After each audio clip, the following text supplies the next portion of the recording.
చాలా ఫలాన్ని ఇస్తే అని కోరుకుంటారు. దేవుడు చేసినందుకు నేను దీవిస్తాడు కానీ పరలోక రాజ్యం మాత్రం చేస్తాడు. చాలా మంది అదే పరమావధి అనుకుంటారు, అదే దేవుని యొక్క బిడ్డల గొప్పతనం అనుకుంటారు, అదే దానికోసమే వెంపర్లాడుతూ ప్రాకులాడుతూ ఉంటారు. కాదు, నువ్వు ఇక్కడ చేసే పనికి దేవుడు నీకు ఒక ఆశీర్వాదాన్ని ఇస్తాడు తప్ప పరలోక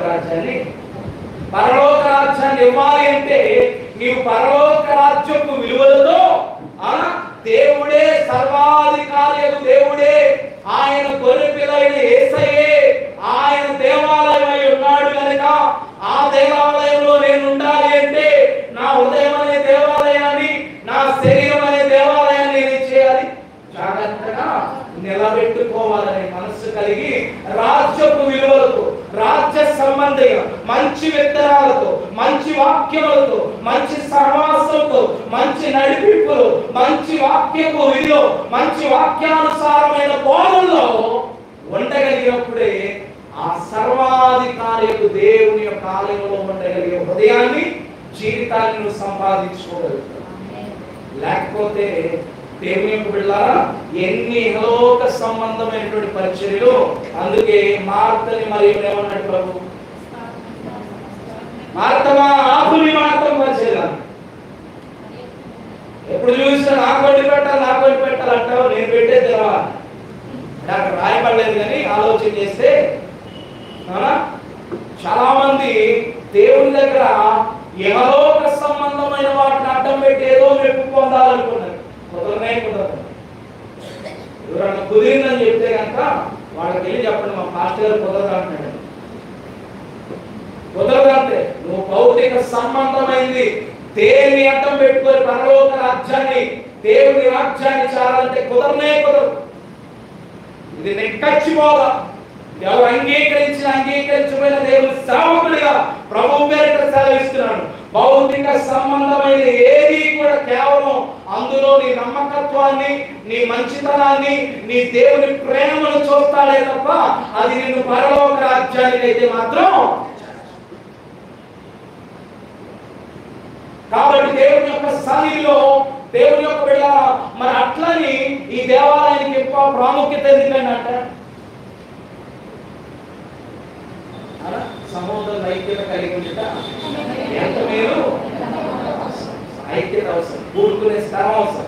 ఆయన మహిమపరచడానికి ఆ సర్వాధికార్యము దేవుని యొక్క ఆలయంలో మనం ఉండడానికి, మన హృదయం అనే ఆలయాన్ని, మన దేహం అనే ఆలయాన్ని కొంతకాలం సిద్ధపరచుకోవడానికి అవసరం వేరు, అదే జీవితం. అర్థమైంది మీకు? అవసరం అంటే మనకు ఎంతవరకు అవసరమో ఇంజెక్షన్ టాబ్లెట్ వేసుకుంటాం. డాక్టర్ గారు ఏం రాస్తాడు? డోసు రాస్తాడు. ఏం డోసు? 500 mg 600 mg. అది దాంట్లో వేసుకుంటే ఏమైంది? ఉన్న రోగం పోయి ఇంకో రోగం వచ్చింది. అవునా? కాబట్టి అసలు తీసేసుకున్నాం అంటే మనం అది అంటారు కదా, కొండ నాలుగు వందేస్తే కొండ నాలుగు కూడిందంట. అందుకని దేవుని యొక్క సన్నిధిలో చాలా జాగ్రత్తగా ఉండాలి దేవుని యొక్క బిడ్డలారా. కాబట్టి దేవుని యొక్క సన్నిధిలో మనకి ఇది అవసరం. కానీ మనకు నిత్యం ఏంటి? నిత్య మందిరం ఏముంది? అసలు దేవాలయమే కనపట్లేదంటే ఎవరికి? యోహాను గారికి. దేవాలయం కనపట్లేదు. కానీ దేవాలయంలో ఏది దేవాలయం ఉంది? సర్వాధికారి అయిన దేవుడే దేవాలయం, ఆయన గొర్రె పిల్లే దేవాలయం తప్ప మరి ఏది. మరి ఇక్కడ ఎంత బ్యూటిఫుల్ గా పాడేవాళ్ళు కాదు. రేపు సర్వాధికారి అయిన దేవుడు గొర్రె పిల్ల అయినటువంటి దేవాలయంలో నిలబడటమే బ్యూటిఫుల్. దేవునికి స్తోత్రం కలుగుగా.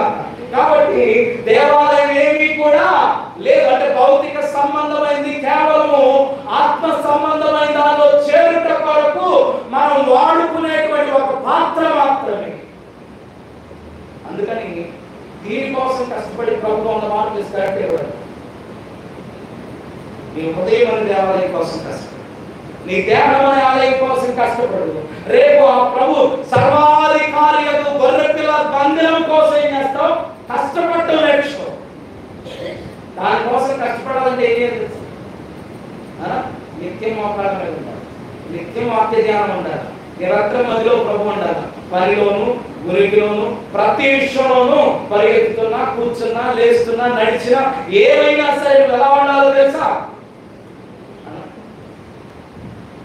దేవునికి స్తోత్రం కలుగుగాక. చాలా ఇంకా దేవుని రాజ్య సంబంధంగా ఒక పాడింది కదా, చాలా వ్యవస్థ జరిగినప్పుడు పనికి వస్తూ ఉంటుంది. దేవునికి స్తోత్రం కలుగుగాక. స్టైల్ మారింది, నా మాట మారింది, నా రూపు మారింది, నా బాత్ మారింది, మేరా ఎవ్రీథింగ్ బల్లగా అని చెప్పేసి ఒక పాడింది. కాబట్టి ఎవ్రీథింగ్ షుడ్ బి చేంజ్డ్. పాటలో మార్చడం కాదు, యాసలో మార్చడం కాదు, నడవడికలో మార్చడం కాదు, డ్రెస్ మార్చినంత ఈజీ కాదు దేవుని రాజ్యం. కాబట్టి గొర్రె పిల్ల సర్వాధికారి అయిన దేవుడు గొర్రె పిల్ల అయినటువంటి మందిరం కోసం ఏం చేస్తాడు? ఆ మందిరం కోసం ఏం చేస్తావు? ప్రాకులాడటం మొదలుపెట్టు, నీవు నడవడం మొదలుపెట్టు. అప్పుడు దేవుని రాజ్య విలువలతో జీవించగలుగుతావు. ఈ భౌతిక సంబంధమైన దాని మీద మనసునంతకాలం పెత్తనం, అధికారం, నాకు, నాది, మాది, మా కులం, మా ఇంటి పేరు, మా బ్యాచ్, మా కండబలం, మా కొండబలం, మా డబ్బు బలం అనేవి బయటకు వస్తాయి. కానీ దేవుడు సర్వాధికారి అయిన దేవుడు గొర్రెపిల్లని మందిరం కోసం కష్టపడు. అందులో సమానత్వం బయటకు వస్తుంది, అందులో ప్రేమ బయటకు వస్తుంది, అందులో ఉన్నతమైన స్థితిగతులు బయటకు వస్తాయి. కాబట్టి చదవని దేవుని యొక్క బిడ్డారా, దేవుని యొక్క సన్నిధిలో ఉన్నాడు. చూడండి తర్వాత చదవనమ్మా. ఆ పట్టణంలో ప్రకాశించుటకై సూర్యుడైనను చంద్రుడైనను అక్కర్లేదు. తర్వాత చూడండి, దేవుని మహిమయే దానిలో ప్రకాశించుచున్నది. ఆమేన్. పరలోకం ఎలా ఉంది? దేవుడే దేవాలయం ఉన్నాడు. అలాగే రెండోది, దానిలో లైట్ ఎవరంట? దానిలో ప్రకాశించేది ఎవరంటండి? అలా ఈ అలోకంలో మనం పెట్టుకుని ఏ ఓటు అక్కడ పనికిరాదు. ఆయన మహిమ వెలుగులో ఆ చిన్న బిడ్డ చూసదే చెప్పాడు వాళ్ళ నాన్నకి, ఆ సంఘానికి, ఆ నూయాలకు ప్రాంతానికి. దాదాపుగా ఆ పిల్లోడు చూసినటువంటి దర్శనము కొన్ని వేల మంది, లక్షల మంది మారు మనసు అనుభవాలు తీసుకొచ్చిందండి. ఒకటే వాళ్ళు ఎప్పుడంట, యేసయ్య మోకము, దేవుని మోకము ఎంతో బ్రైట్ గా వెలుగుతుంది. ఈ లోకంలో ఏ లైట్లు సరిపోవాలి. ఎవరు వెలుగుతున్నారంట? ఈ బల్బు సంవత్సరం ఆడడానికి ఏం చేస్తుంది? నల్లగా పీకి నల్లగా వచ్చేసి. లేకపోతే పిల్లలు దొరకలేదని తీసుకొని విసిరేసేదానికి ఏమైంది? లేకపోతే స్విచ్ 4-3 సార్లు అట్లా ఏమైపోయింది? మాడిపోయింది. కానీ మాడిపోయే బల్బు కాదు, ఆరిపోయే వెలుగు కాదు. ఆ దేవాలయంలో ఎవరు ప్రకాశించుతున్నారంట? దేవుని మహిమే తప్ప మరి ఏది. ఒక నిమిషం కరెంట్ ఆగిపోతేనే మనం ఏం చేస్తున్నాం? అలానే పోతుంది. కానీ నీకు నిత్యమైన, నిత్య వెలిగించేటువంటి రాజ్యం ఒకటి. దేవునికి స్తోత్రం కలుగుగా. కాబట్టి దేవుని యొక్క సన్నిధిలో అంత నిత్య వెలుగులో ఉన్నావు. కాబట్టి చదువుకొని ఇంటికి వెళ్ళిన తర్వాత 22వ అధ్యాయం 1 నుంచి చదవండి. 1 నుంచి చదవండి. మరియు స్ఫటికం వలె వెలిగినట్టు జీవజల నది దేవుని యొక్క గొర్రెపిల్ల యొక్క సింహాసనం వద్ద నుండి ఆ పట్టణ రాజవీధి మధ్య ఏం ప్రవహిస్తుందండి? ఏం ప్రవహిస్తుంది? జీవజల నది ప్రవహిస్తుంది. దేవుని వాక్యం జీవజల నది ప్రవహిస్తా ఉంది. అలాగే దేవుని యొక్క బిడ్డలారా, ఆవల ఈవల ఏం నాటబడ్డాయి? ఆవల ఈవల ఏం నాటబడ్డాయి? 2 జీవ వృక్షాలు. డౌటే అవసరం లేదు. దేవుని యొక్క బిడ్డలారా జ్ఞాపకం చేసుకోండి. అటు ఉన్నది, ఇటు ఉన్నది ఏంటి? ఆవల ఉంది, ఈవల ఉంది, ఒకే చెట్టు. దానికి ఆవల ఒక చెట్టు, ఈవల ఒక చెట్టు. లేకపోతే ఆవాల జీవ చెట్టు అటు, అవునా, నేవాల జీవ చెట్టు ఇటు లేదు. 2 సైడ్లు ఉన్న చెట్టు ఏంటో తెలుసా? చెప్పాలండి. 2 సైడ్లు ఉన్న చెట్టు ఏంది? వాక్యం కదా, నేను చెప్పట్లా. మన థియాలజీ మనం మాట్లాడాలి, ప్రభు మాట్లాడాలి. చూడండి ఏమనుంది? ఆ నది యొక్క ఈవలను, ఈవల అంటే అర్థమైనప్పుడు యువతల, తెలుగు తెలుగు, అవునా, యువతల, అవతల యువతల అంటాం కదా, అట్లే యువతల, యువతల. తర్వాత ఆవల అంటే అవతల. అవతల ఏముందంట? జీవ వృక్షం ఉంది. జీవ వృక్షం మొట్టమొదటి ఎక్కడ ఉంది? ఏడుంది? పోగొట్టుకుంది ఎవరు? పోగొట్టింది.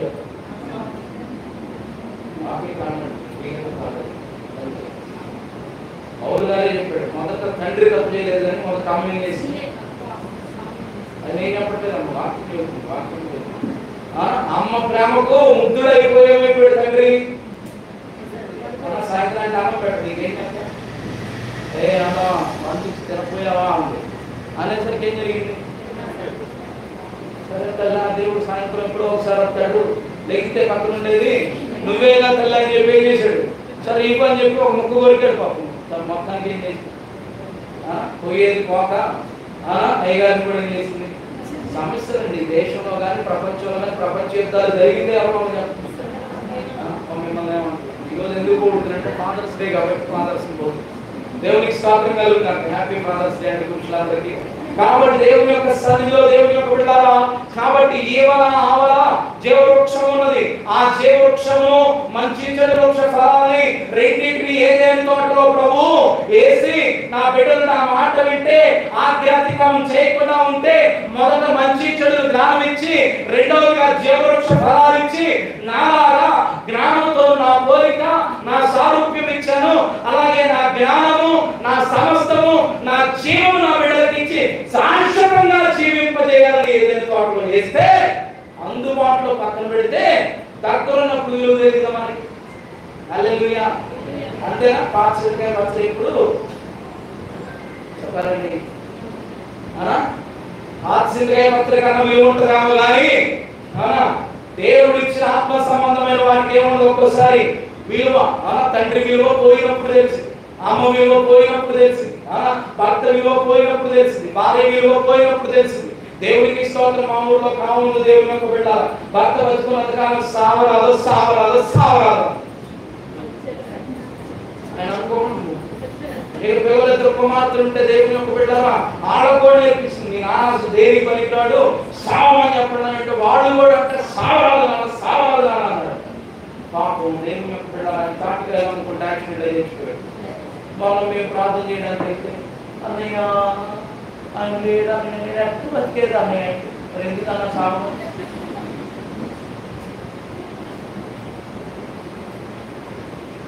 నేను ఎక్కడ బతికేదా నేను పిల్లలు ఎక్కడ చూడాలి ఆ కూతురు అయితే నానో నన్ను వదిలిపెట్టారు. అప్పుడే పిల్లలు ఉంటాడు అమ్మాయికి మనల్ని చూసుకున్నా చచ్చిపోయాడు. నా పిల్లలు దేవుని యొక్క బిడ్డ ఏంటి నాన్న నన్ను వదిలిపెట్టి ఎలా వెళ్ళావు నాన్న రాము అని పేరు పెట్టుకున్నావు కదా ఎవరికి పుట్టిన మనవాడు. ఇప్పుడు బతుకున్నప్పుడు ఏముంది? సామరాదు సామరాదు. చివరికి ఏమైంది? నువ్వేమో తండ్రి లేని దాన్ని వెళ్ళిపోయావు, మీ అమ్మేమో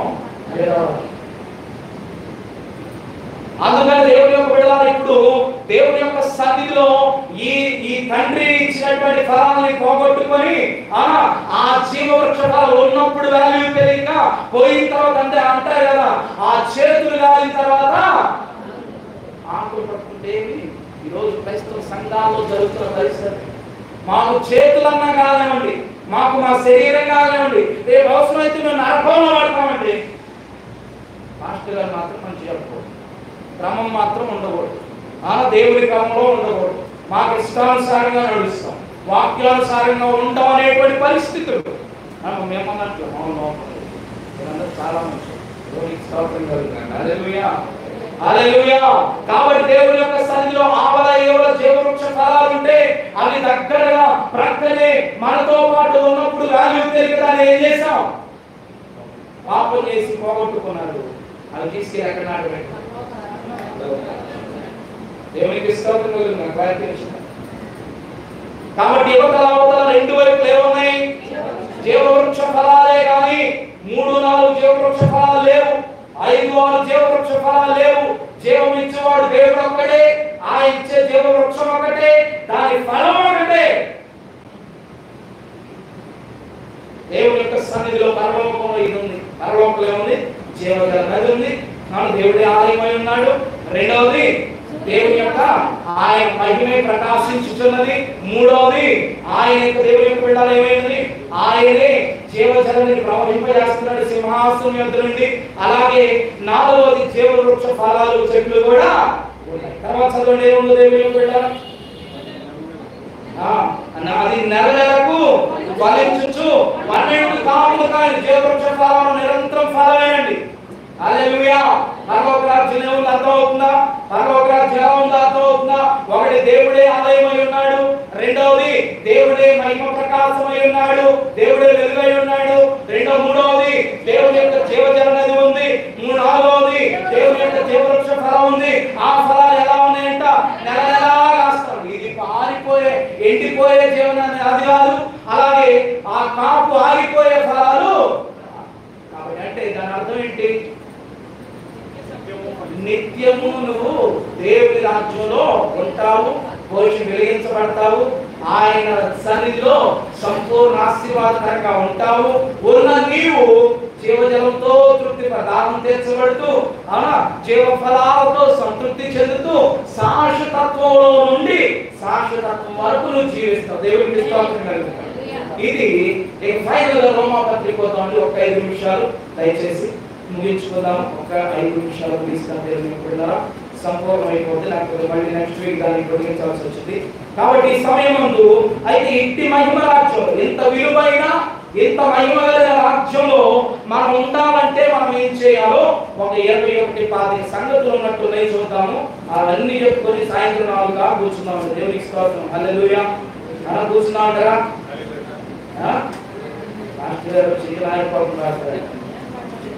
అందరూ ఆగిపోతుంది. దేవునికి స్తోత్రం కలుగుతున్నాను. రోమపత్రిక 5 నిమిషాలు ముగిస్తానండి. జ్ఞాపకం చేస్తున్నది రోమిల రాసిన పత్రిక 12వ అధ్యాయము 9వ వచనం నుండి చదవండి. పౌలు గారు రాజ్యానికి సంబంధించిన విలువలతో కూడిన జీవితం ఆ రాజ్యంలో ఉండాలి అంటే మనం చేయవలసిన పనులు చెప్తున్నాడు. చూడండి, మీ ప్రేమ ఏమండి? అందరు దేనికోసం చెప్తున్నారు ఈరోజు? తల్లి పిల్లల దగ్గర నుంచి పండు ముసలోడు వరకు అందరికీ ఏం కావాలి? కానీ ఈ లోక ప్రేమలు ఏమై ఉన్నాయంట? ఈ లోక ప్రేమలు ఏమై ఉన్నాయి? ఈ లోక ప్రేమలని గుడ్డి కప్టే అని చెప్పాను. గుడ్డి ఏం కనపడదు. దేవునికి స్తోత్రం కలుగుతారు. హల్లెలూయా. కాబట్టి గుడ్డి ఆడోడు నల్లడమ్మని ప్రేమించి అన్నాడంటే ఆ కళ్ళతో చూడన్నాడు. ఎవరి కళ్ళతో? పట్టిక బొగ్గు ఏదన్నా అంత నలుగులో ఏమన్నా షోరం మీద లాగా కొంచెం అందంగా ఉన్నట్టు అది కూడా లేదంట. ఆ అమ్మోడు స్టేషన్ లో తీసుకెళ్లి కూర్చోబెట్టి 4 తగిలించినా సరే పోలీసులు కూడా నా కళ్ళతో చూడండి అంటాడు. అదే నీ కళ్ళతో రాసుకొని ఆయన మస్తు బొట్టు మేమేం చేస్తామని చెప్పేసి ఏం చేశారు? మైనార్టీ తీరిందా కాగడని చెప్పేసి మైనార్టీ తీరిన తర్వాత పోలీసుల సమక్షంలో పెళ్లి చేశారు. ఆడు మైనార్టీ తీరిన తర్వాత ఎప్పుడుకన్నా ఆలోచించరా బాగున్నావా నువ్వు ఆ నలుగురు ఎందుకురా అంటే అన్నాడంట. నా కాళ్ళతో చూడండి. అందుకని ప్రేమ ఏమైంది? గుడ్డి. కానీ ఆ గుడ్డి ప్రేమలో ఇక కపటము అపవిత్రత అన్నీ ఉంటాయి. ఏ కలమన్నప్పుడు ఎక్కడ కాలేస్తున్నాం తెలియదు కదా. చీకట్లో నడుస్తున్నాము, నడిచేటప్పుడు పేడ మీద వేస్తున్నాము, మంచి లైట్లు లేవనుకోండి, ముళ్ళులో నడుస్తున్నాం తెలియదు. కాబట్టి గుడ్డి ప్రేమకు కపటము అపవిత్రత అలోకానుసారమైనటువంటి శరీరేచ్ఛ నేత్రేచ్ఛ అన్నీ ఉంటాయి. కాబట్టి దేవుని రాజ్య నివాసిగా నీవు ఉండాలి అంటే మొట్టమొదటి నీలో ఏముండాలి తెలుసా? నిష్కపటమైనది. మనందరికీ తెలుసు. కొరింథీ పత్రిక 11వ అధ్యాయం ఆ ప్రేమను చదువుకోండి. తర్వాత చదవండి. ఏంటంటే దేనంట? చెడ్డదాన్ని అసహించుకోవాలి. ఈరోజు మందిరంలో పాటలు పాడుకుందామంటే వచ్చేవాడు తక్కువ. దేవుని యొక్క వాక్యం ధ్యానం చేద్దామంటే వచ్చేవాడు తక్కువ. కొంతమంది స్త్రీలు కలిసి ప్రార్థన చేయమన్నా ప్రార్థన చేయడమ్మా గ్రూపులుగా అని చెప్పి ఎప్పుడో 3 సంవత్సరాల క్రితం చెప్పి ఒక్క స్త్రీరా ఒక పురుషుడునా? దేవునికి స్తోత్రం కలుగుతా. అయా వాళ్ళు చేయలేకపోయారు, మేము జాంతం పార్టీ గారు చర్చి పక్కనే ఉన్నారు, మా నలుగురు కూర్చున్నారని వచ్చిన లేదు. దేవుని యొక్క బిడ్డ కనీసం 10 నిమిషాలను కూర్చొని ప్రార్థన చేద్దాం సంఘం కోసం, మన కోసం, మన కుటుంబాల కోసం అని ఎప్పుడో అనౌన్స్ చేసి ఇప్పుడు వరకు లేదు. దేవుని యొక్క బిడ్డ దేవునికి స్తోత్రం. అంటే దేవుని యొక్క చెడ్డదైనటువంటి సీరియల్ ముందు కూర్చుంటాం, చెడ్డదైనటువంటి సినిమా ముందు కూర్చుంటాం, చెడ్డదైనటువంటి లోక ముచ్చట్ల ముందు కూర్చుంటాం. అందుకే ఒక భక్తుడు రాశాడు కదా, ముసలమ్మ ముచ్చట్లన్నీ కట్టి పెట్టి పరిశుద్ధ గ్రంథాన్ని చేతబెట్టి దీక్షకు నువ్వేం చేస్తావు? నడుము కట్టుకొని ముందుకు రమ్మంటే దేవుని యొక్క బిడ్డ దేవుని పని, మందిరం పని, సేవకుడు పని, పరిచయ పని తప్ప అన్నిటికీ నడుము కట్టుకున్నారు. ఇక అన్నిటికీ అడుగు కడుతున్నాం కానీ దేవుని పని పడుతున్నాం. అందుకే దేవుని అసహించుకోవాలి, చెడ్డదాన్ని అసహించుకోవాలి. తర్వాత చదవండి. ఏమండి? మంచిదాన్ని ఏం చేయాలి? మంచిదాన్ని హత్తుకోవాలి. మంచి చెప్పేవాడు ఈ రోజున లోక విరోధి, యథార్థవాది లోక విరోధి. కానీ చెడు చేసిన వాడు అందరూ హత్తుకునేవాడు. అందరూ హత్తుకునే ఇంకా ఇంకో 10 సంవత్సరాలు ముందుకెళ్తే లోకంలో ఇక మంచి అనే పదవాడిని ఉండాలా ఏం చేస్తారు? మంచి అనే పదం నోట్లో వచ్చినా పడతాయి ఇంకో 10 సంవత్సరాల ముందుకెళ్తే. చూడండి దేవుని యొక్క వీళ్ళ లోకంలో జరుగుతున్న పరిస్థితులు దేవుని యొక్క సన్నిధిలో మనం జ్ఞాపకం చేసుకుంటే ఎలాంటి పరిస్థితులు అంటే, దేవుని యొక్క వీళ్ళ సామెత ఉంది కదా, అవునా, భర్త కొట్టినందుకు కోపం రాలేదంట, అవునా, తోడుకోవడం ఏం చేసిందంట, నవ్విందంట. నిన్న పాపం ఆయన డిబేట్ కూర్చొని ఎవడో మాట్లాడాడు, దేవుని యొక్క వీళ్ళ ఆయన డిబేట్ వచ్చి ఆయన మాట్లాడితే ఆ యాంకర్ని తీసుకెళ్ళి చేయబడ్డాడు. దేవునికి స్తోత్రం కలుగుతుంది. అంటే నవ్వినందుకు దేనికి? ఆయన పక్కన నుండి అంత పెద్ద వయసులో నవ్వాడు అంట. దేవునికి నాకు అనిపించింది దేవునికి వీళ్ళ నిజంగా ఎటువైపు లోపం అంటాడు. దేవునికి స్తోత్రం. 3 ఏళ్ల అమ్మాయి రేప్ చేయబడితే ఎవరు మాట్లాడలేదు. అదే నిందితులు అరెస్ట్ చేస్తే దేవుని యొక్క వీళ్ళ గబ్బోలు పెట్టి పెద్ద తోడు కలుగుతుంది. దేవుని యొక్క బిడ్డ కోల్కతాలో డాక్టర్ని రేప్ చేస్తే, భయంకరంగా చంపిది చేస్తే దేవుని యొక్క బిడ్డ ఎవరో మాట్లాడారు. వాడిని కాపాడడానికి చాలా మంది వచ్చారు. అంటే మంచిదాన్ని ఏం చేస్తున్నారు? అసహించుకుంటున్నారు. చెడ్డదాన్ని ఏం చేస్తున్నారు? హత్తుకుంటున్నారు. మరి విశ్వాసాలను మేము హత్తుకుంటున్నాం. దేవుని బిడ్డగా బాప్తీసం తీసుకొని ప్రభువులో ఉంటున్న మన బిడ్డగా దేవుని యొక్క యెహోవా ఇరే సంఘస్థులంగా దేవుని సన్నిధిలో మెంబర్షిప్ కలిగి దేవుని బిడ్డగా మా సంఘం మాది అని చెప్పుకునే మానవ ఉంటున్నాం. దేవుని రాజ్యంలో ఉండాలంటే మంచిదాన్ని చేయాలి. కష్టమైన, నష్టమైన, వేదనైనా, బాధైనా నోవాహువలే దేవుని దృష్టిలో ఏం పొందుకోవాలి? కృప పొందుకోవాలి. నోవాహు కాలంలో కూడా పురుషుల చేత సంయోగం చేస్తున్నారంట, స్త్రీలు సంయోగం చేశారట, పిల్లల సంయోగం అంట, వ్యభిచారం అంట, వ్యభిచారం అంట, జాగ్రత్తం అంట, భయంకరమైనవన్నీ జరుగుతూ ఉంటే మౌనంగా వాటి వైపు చూడకుండా దేవుడిచ్చిన కొలతల ప్రకారం మంచివాడ కట్టుకున్నాడు. అంతా మాదేలా సాగిపోతుంది అనుకున్న వాళ్ళంతేమో సవాలై దెబ్బైతేరారు. ఒక నోహును ఒక కుటుంబం చేసి రక్షణ వాడు కట్టుకున్నందుకు ఆరావత పర్వతం మీద ఆయన సంతానం ఉంది. కాబట్టి నీతిని కాపాడుకోవాలి, మంచిదాన్ని ఏం చేయాలి? హత్తుకోవాలి. అంతా జరుగుతున్నా ఒక్కబట్టుకొని బిగబట్టుకొని కొంతమంది వచ్చన్నారంటే చరిత్ర జరిగితే నోహు బాబాయ్, కక్కాయి, మామయ్య, ఎందుకు మేమందరూ ఎంజాయ్ చేస్తాను, నువ్వు ఒక్కడేంది, ఆయన ఎవరో చెప్పాడంట, నువ్వు కడుతున్నావు అంట, ఏంది ఇదంతా, అసలు ఇంతవరకు వర్షమే భూమి మీద పడలేదు, రా మాతో పాటు ఎంజాయ్ చేయి, మాతో పాటు బాగుండు, అందరం కలిసి కట్టగట్టుకొని ఏం చేయొచ్చు, పరలోకానికి వెళ్ళొచ్చు అన్నాడు. అయ్యా నీ కట్టలోకి నేను రాలేను, పొల్ల కూడా ఎత్తలేదు, కానీ దేవుడిచ్చి నీ వాడ మాత్రం కట్టుకుంటానయ్యా అన్నాడు. అందుకని దేవుని సన్నిధిలో మంచిదాన్ని హత్తుకున్నాడు. తన జీవితంలో రక్షణ వాడ కట్టుకొని పెద్ద వాదలు ప్రళయాన్ని తప్పించుకొని దేవుని కొరకు సాక్ష్యం. భూమి మీద మనుషులందరూ చనిపోగా మరలా మనుషులందరినీ నింపిన కుటుంబం ఏందో తెలుసా? మరి వాళ్ళే కట్టగట్టుకొని పరలోకానికి వెళ్దాం అన్నోళ్ళు. అందుకని దేవుని యొక్క బిడ్డ నీ సహవాసం కూడా జాగ్రత్త. మంచి చెప్పేవాడిని అసహించుకోవాలి. నీకు ఈ లోకంలో మంచి చెప్పేవాడు అంటే ఎవరు లేరండి సేవకులు. ఎందుకంటే లోకంలో మనుషులంతా కూడా స్వార్థప్రియులైపోయారు, భయంకరమైన పరిస్థితిలో ఉన్నారు. కాబట్టి నీకు వాక్యం బోధించేటువంటి నీ సేవకులతో సహవాసం. ఎందుకంటే దేవునికి అది కూడా ఏమంటారంటే నిజమైనటువంటి దేవునికి విలువించి భయపడే సేవకులతో అప్పుడు ఆశీర్వదించుకోవాలి. స్వార్థం కోసం వెళ్తే దేవుని యొక్క బిడ్డలు మన జీవితాలు ఎలా ఉంటే ఒకసారి ఆలోచన. తర్వాత చదవండి ఏముంది? సహోదర ప్రేమ ఉందండి. ఒకరిని కూర్చోబెడతాం, ఒకరిని లేపుతాం, ఒకరిని సత్కరిస్తాం, మరొకరిని కూర్చోబెడతాం. అవి తప్పు. ఏముండాలి? అందరి ఏడా ఏముండాలి? సహోదర ప్రేమ ఉండాలి, సమానత్వం ఉండాలి. దేవునికి స్తోత్రం కలుగుతాం. తర్వాత చదవండి. ఒకరి ఎందొకడు అనురాగం కలిగి ఉండాలి. కానీ ఒకరి ఎందొకడు ఏముంది ఈ రోజుల్లో? ద్వేషం, ఈర్ష్య తప్ప ఏమి వాడకై అత్తాడు. దేవుడు పెడితే మనం ప్రతి మనిషికి వానికి దేవుడు ఏమి ఇచ్చాడు? విలువ ఇచ్చాడు. ఆ విలువ ప్రకారం మనం ఏం చేయాలి? అందరితో అనురాగంగా మనం ఉండాలి. తర్వాత చదవండి. ఘనత విషయమై ఒకరినొకడు గొప్పగా ఎంచుకోనప్పుడు ఏం చేయాలంట? దేవుని యొక్క బిడ్డ మనం ఎంత గౌరవమైనా సరే నా ప్రక్కలోడే మంచోడు అనుకోవాలి. కానీ ఈ రోజు ఏం చేస్తుంది తెలుసా? మనంత చెడ్డవారమైనా పక్కలోడే చెడ్డోడు అని చెప్తాం. మనం మన ఇంట్లో అసలు పాపకి ఎక్కడంతా మన ఇంట్లో ఉన్నా సరే అదిగో వాళ్ళే పాపాత్ములు. ఇంకా ఇంకా దారుణం ఏంటంటే సంఘాల్లో ఆ బోధించే సేవకులు ఇంకా తప్పడు. సత్యమండి, వాస్తవం. ఎందుకంటే ప్రభు సన్నిధిలో మోకాళ్ళు వేసి లోతు అనుభవాలు కలిగితే ఈ సంగతులు నువ్వు రా మెటీరియల్ ఇచ్చేసేయమంటే, ఉన్నది ఉన్నట్లు చెప్పేసేయమంటే. ఎందుకంటే అతి సమీపంలో ఉన్నానంటే భయంకరమైన దాడులు, ఒక ఇజ్రాయెల్, అమెరికా, ఇరాన్ యుద్ధాలు భయంకరంగా జరుగుతున్నాయి. ఈ యుద్ధాలన్నీ దేనికోసం తెలుసా? ఈ యుద్ధం రగిలి రగిలి రగిలి రగిలి ఎక్కడికి వెళ్తుందో తెలుసా? దేవుని యొక్క బిడ్డలారా, దేవుని యొక్క బిడ్డలారా, గోగు మాగోగు యుద్ధం దగ్గరికి వెళ్ళింది. అది త్వరలో జరగబోతుంది. అందుకే ప్రభు సెలవిస్తున్నాడు, దేవుని ఆ రాజ్యంలో ఉండాలనుకుంటున్నావా? సహోదర ప్రేమ కలిగి, అనురాగములు కలిగి, ఒకరినొకరు గొప్పగా ఎంచుకుంటూ, ఆసక్తి విషయంలో మాంద్యులు కాక, ఆత్మీయులు తీవ్రత కలవాలి. ఆత్మీయులు తీవ్రత ఉందా? నోటికి తీవ్రత చెబుతాం, చేతికి తీవ్రత చెబుతున్నాం, డబ్బుకు తీవ్రత చెబుతున్నాం, సంబంధానికి తీవ్రత చెబుతున్నాం, శరీర నేత్ర ఎంతో తీవ్రత కలిగి ఉన్నాం. కానీ దేవుని యొక్క సన్నిధిలో ఆత్మ తీవ్రత ఉందా? ఆత్మ తీవ్రత ఉందా?